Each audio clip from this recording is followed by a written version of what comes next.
Hi there, everyone. Welcome back. Welcome back to Astrology Today with Jeff Harman. We had a full moon on August 1st. I bet everyone felt it and is still feeling it. I know I am.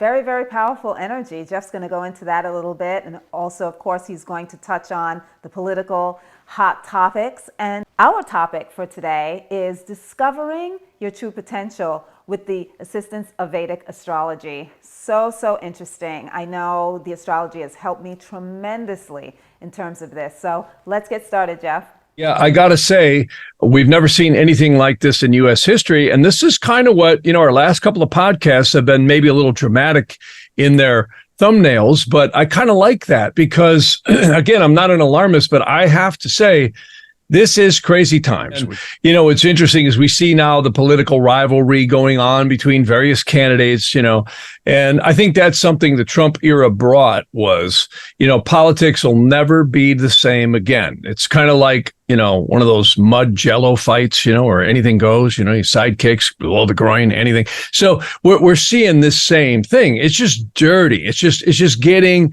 much more intense and below the belt in many, many ways.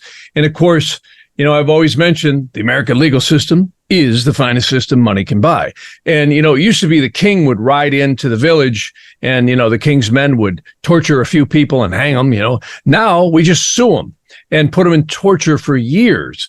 And this is what's going on. And of course, we've got both sides of the political fence going. And right on this full moon, it was very interesting. All this started cumulating. You had the testimony against Biden from the business partner and all that. And, then you got Trump getting indicted even more. And, the whole focus is just ratcheting up more and more and more.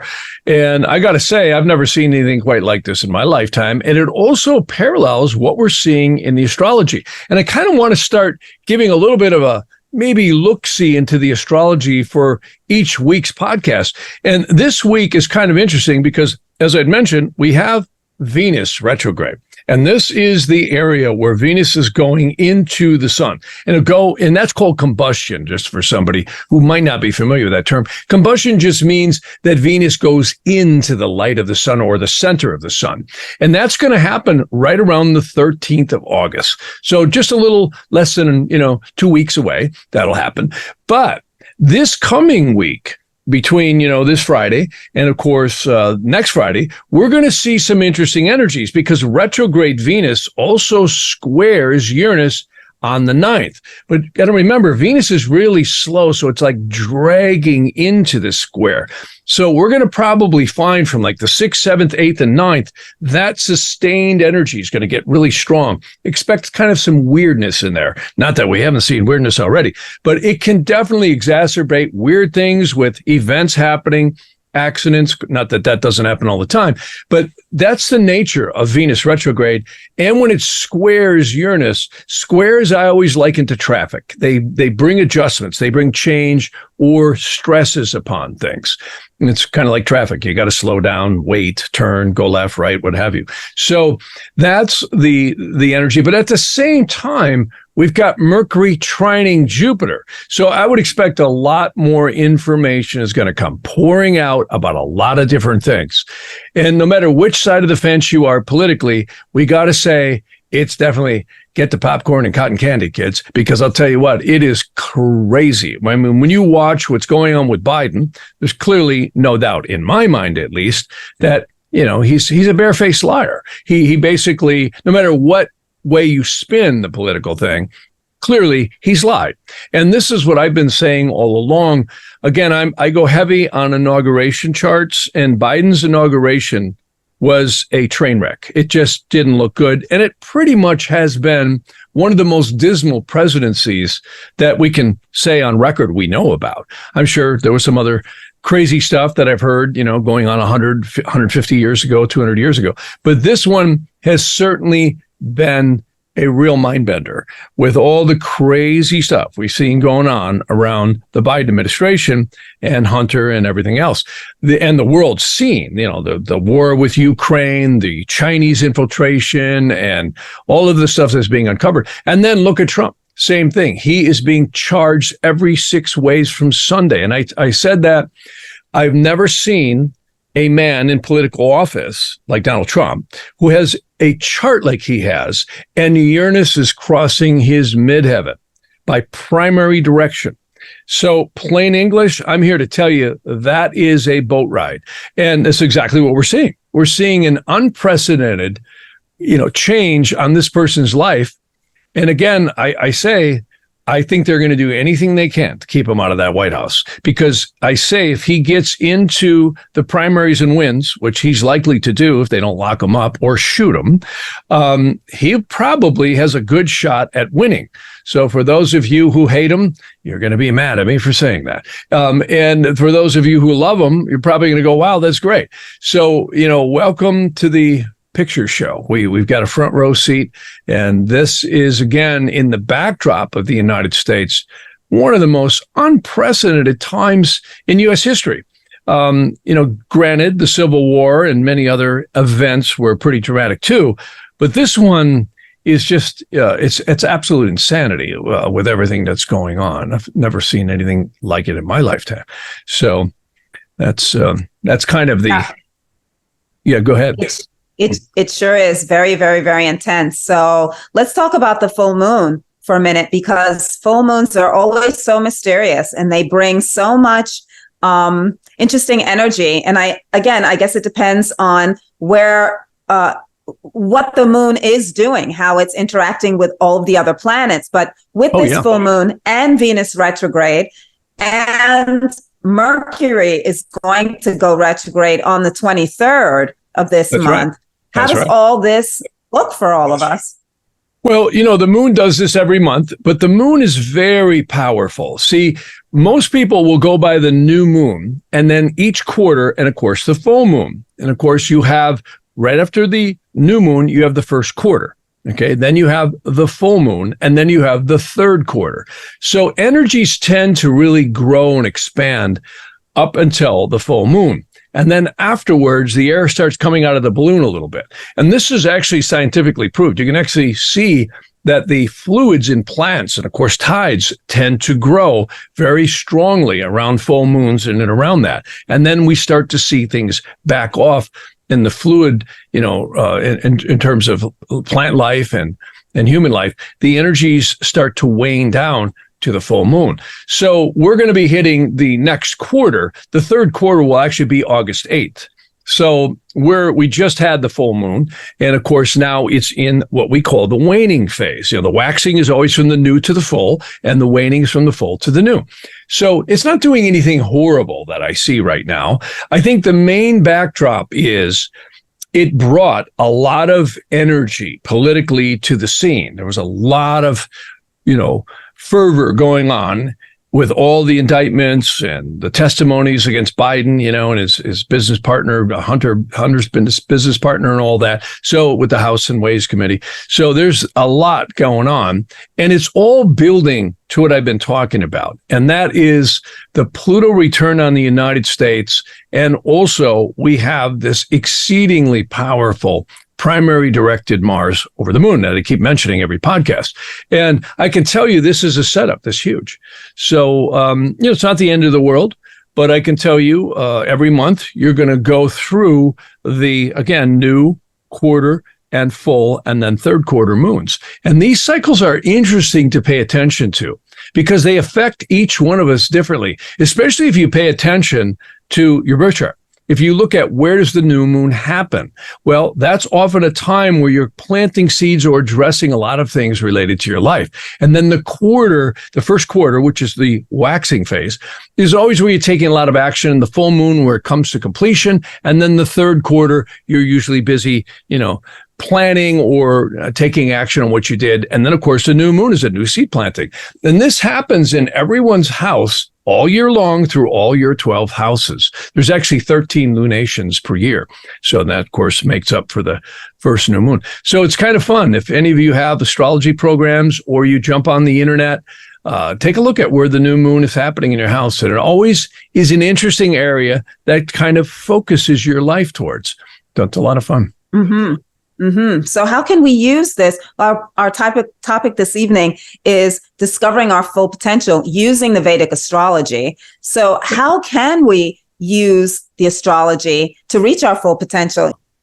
Well, I've always been a fan, and I really believe the human free will and your intentions and also your inner drive and free will and common sense are the most important things we own. Truly, it's consciousness is where it's at.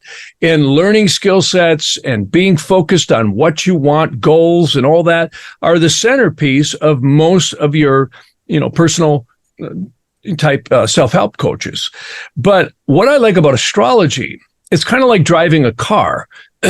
You kind of have, if you will, like a dashboard where you can see the tachometer, you can see the speedometer, and of course the view out the windows. And this is kind of an analogy you could use for astrology. If you know what your road conditions are, you know what's coming at you, you're going to probably drive a lot more intelligently, right? Depending on your road conditions. And that's how I like to look at astrology is all of us are going to have cycles throughout life. And one of the most important ones is in Vedic astrology, known as the doshas, and also in Nadi astrology, known as the progressions. And these are fancy terms that just means time cycles throughout your life. And it's always pleasing to me when I do readings to tell somebody good news, right? And this person made a really great comment. She said, what if somebody's got bad news? I said, well, I kind of like to look at it not as bad news, but as maybe a challenge to overcome. You see? So there's really nothing good or bad per se. It's all experience and energy. Now, many things can be perceived as good and bad, but when you really look at it, it's all challenges. And I think that's why we came into these bodies, is to have challenges and overcome them and grow.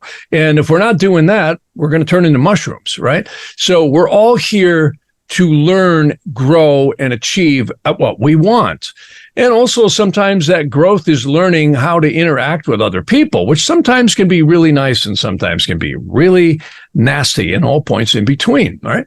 So, and what I love about the astrology is it allows you to see the cycles that you're in.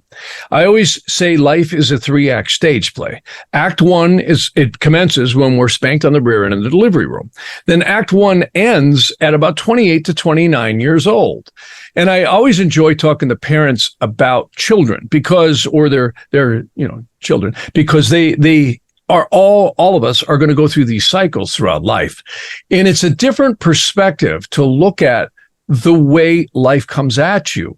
And it comes at us all completely different. And that's what's unique about readings in astrology is you can really see the unique and individual energy each person's experiencing, especially in the progressions. Absolutely fascinating. Same thing with location astrology. I love that because when you live in a different place or in the same place that you grew up in, your energies are really visually shown by where you live. And if you've moved from where you were born, you can bet it's really going to be a totally different ball game because you have the birth chart's inherent energies, but you also have the location energies where you're at. They always say there's 3 ways to change your life. One of them is definitely numerology. The second one is location, and a real big one is gemstones. These things all have an effect on our energies. I find it really fascinating, and it's empowering to let people know where they're at. I was telling one individual one day, I had a really nasty energy by astrological terms coming into me where I was living about probably 12 years ago, right? And I thought, well, wait a minute, there's 2 sides of every coin, right? This was a Mars-Saturn progression coming in. And for anybody who's familiar with Mars and Saturn, those are the 2 malefics, and it makes you feel like you're beating your head against the wall, right? But the positive side of that is you can roll up your sleeves. And if you got something, a big project that takes a lot of energy and a lot of intensity to get done, that's the perfect energy to put towards it. So you can even take energies that are challenging and flip them around, just like what they teach us in martial arts or the art of war. It's all just energy coming at you, just like when you're driving down the road in a car, right? You're going to, if anybody drives a car, and most of us do, you're going to run into sooner or later somebody hitting the brake, somebody pull out in front of you, or somebody doing something, right? It's not always blowing down the road with no traffic and your favorite music on. It'd be nice if it was. So if you're paying attention to those things coming at you or those energies coming at you, you're going to brake, stop, jump out of the car, whatever you got to do to keep yourself safe, right? And everybody else. So this is the way I like to look at these readings, and not just Vedic and Nadi astrology, but also the location. And I have to say, traditional ancient astrology is stunning as well. Absolutely stunning. And all of it, to me, proves literally we're spiritual beings experiencing this. And, that brings me to another topic I always like to bring up. When we're spanked on the rear end in the delivery room, they say the lower conscious mind is actually forming in the womb, but it's not really us. I always call it the keyboard, the mouse, and the screen, or if you like, the steering wheel, the gas pedal, and the brakes, that interface with these five senses that we all have, right? We all hear, touch, smell, see, all that stuff. But really, when you think about it, that's our interface to the physical world, but it's not us.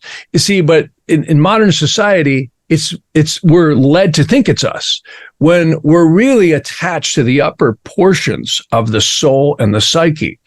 And these are very blocked from us for the most part, because we're down here always thinking in this three-dimensional five-sense world. And this is why, a lot of times stepping back, walking in nature, or getting, in a place where whatever works for you, detach from the mundane humdrum of the mechanical world.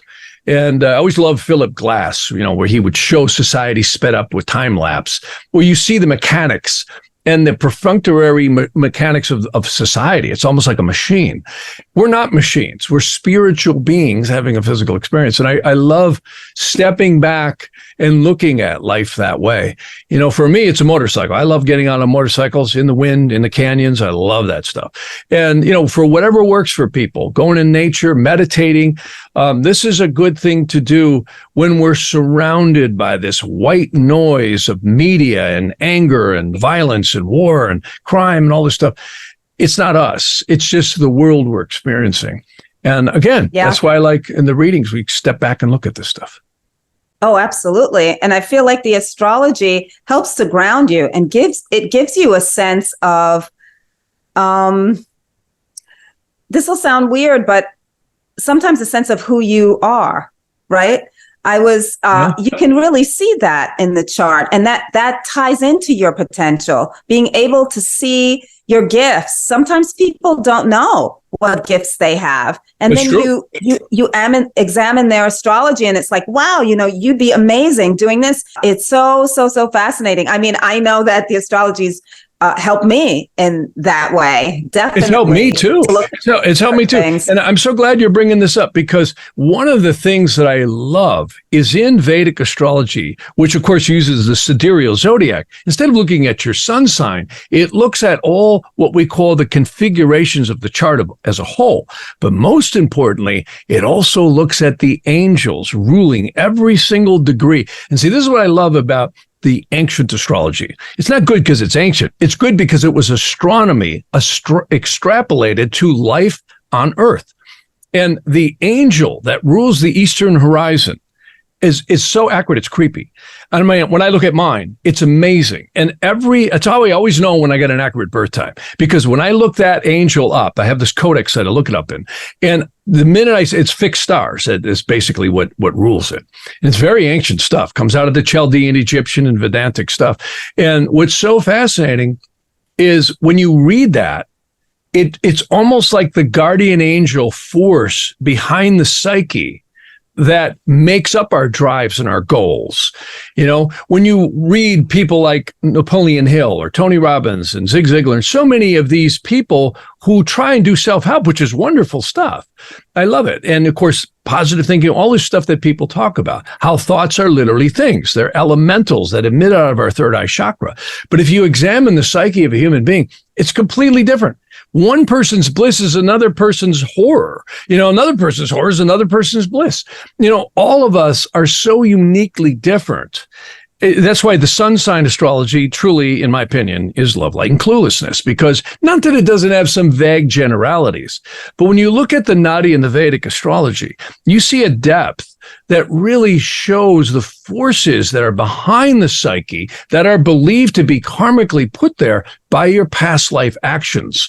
And even to those who don't believe in past lives, it's certainly put there by innate inner drives that maybe were instilled in early childhood, the parents watching things, influences that we had, movies we've watched. It all psychologically affects us. The conscious mind is in a lot of ways like silly putty. It's very impressionable. This is why mind control works. This is exactly why advertising works and why we all get so influenced by the world around us. And of course, can we mention money? Everybody's concerned about money. You can't live without money, right? I mean, you'll be sleeping under a bridge if you don't earn a living. And most of us spend 95% of our lives in and around and surrounding trying to make money, right? One way or another. We're either getting to work, working at a business, saving money, spending money, investing in money, all this stuff. So the world really mechanizes, I think, our personalities in somewhat of a dangerous way. And, totally. It's fun. Totally. We were walking the other day and we were noticing the birds flying up in the wind. They were just like hovering. I can't think of a bird, of an animal that has more freedom than a bird. I mean, you think about that. They don't pay rent. They get to fly anywhere they want. They eat whenever they want. And it's just amazing, And we have created a world for ourselves, which, like I say, it always ends up in prosperity, recession, depression, and war, and humanity, and I don't think it was always that way. In fact, there's evidence that as short as 3000 BC, there's many of the ancient documents that said we might have been very telepathic back then and writing wasn't necessary. So, and that may be true. And of course, the Tartarians and many people listening will realize that there's a lot of things that have gone on this planet and still going on that doesn't really match some of the secular crap that they've stuck into our school systems. Not that all of it's bad, because there's a lot of good stuff in education, a lot of great stuff. But there's also a lot of secrets that I don't think were allowed to be put in. And we've seen that in the just last 100 years. So very interesting thing. Oh, definitely. And, absolutely. And like you were saying, so much of it is programming. I mean, you look around, so much of it is programming. So can we step out of that? Yes, of course we can. We have to make the choice to do that. We have to there's your free will. We have to make the choice to step out of that, be in this world and not of it. I was listening to Eckhart Tolle the other day, and he was talking. He literally said, "You are not a person. You are consciousness expressing itself." Think about that. When we really think about that, our actions will come from a different place, and that shifts your thought process as well. Very, very interesting stuff. Exactly right. I love that. I love that you brought that up because that's right on. And Krishnamurti, Eckhart Tolle are definitely two people I have great reverence and respect for, because that's exactly right. And, another way to express that too is we're almost like avatars. A lot of people like the movie Avatar because it showed how you could go into this new world. Well, if we think about our spirit, psyche, and soul, and then the lower conscious mind in that way, we're really avatars, and we're very blocked from that. And I think society and our lives have blocked it even further. You see? Absolutely. So, and that's exactly what you're saying. And these are great truths. These are great truths. Again, I always love the Magus of Strobolos too, because Daskalos, many people may have heard of him. And if you hadn't, definitely get that book. That is one book I would love to throw out of helicopters and tell everybody, please read the Magus of Strobolos before you exit this body, known as death, because that one sheds a light upon who we really are and the power that we all have with our thoughts and our consciousness. And the world will wear us down, though, especially young people. My heart really goes out to young people right now because the world's crazy. Like my son, he's in his early 20s and just getting his life going, and so many others. And that's why I enjoy in readings talking to parents about their children, because it's such a vital thing for them to see their potential and have goals and be aspirational and achieve, I think there's the most amazing thing about the human spirit is that right there, the spirit and the drive. AI will never have what we have, and that is the will and the spirit to want something. It'll want something because it's programmed to act human. We and you want something because you desire it. That takes a heart. That takes a soul and a spirit. That's the magic of life. That's the magic of creation, actually. Yeah, absolutely. Absolutely. We've all got to tap into that. It's so important. We've all got to tap into that. It's a beautiful thing. Well, thank you, Jeff. Thank you for this time. Thank you, everyone, for joining us today on Friday. Have a great week ahead and tap into your true potential. I know so many of you already have, but keep going with it because it's an amazing, amazing thing. And happy full moon. See you next week on Astrology Today with Jeff Harman. Thanks for listening.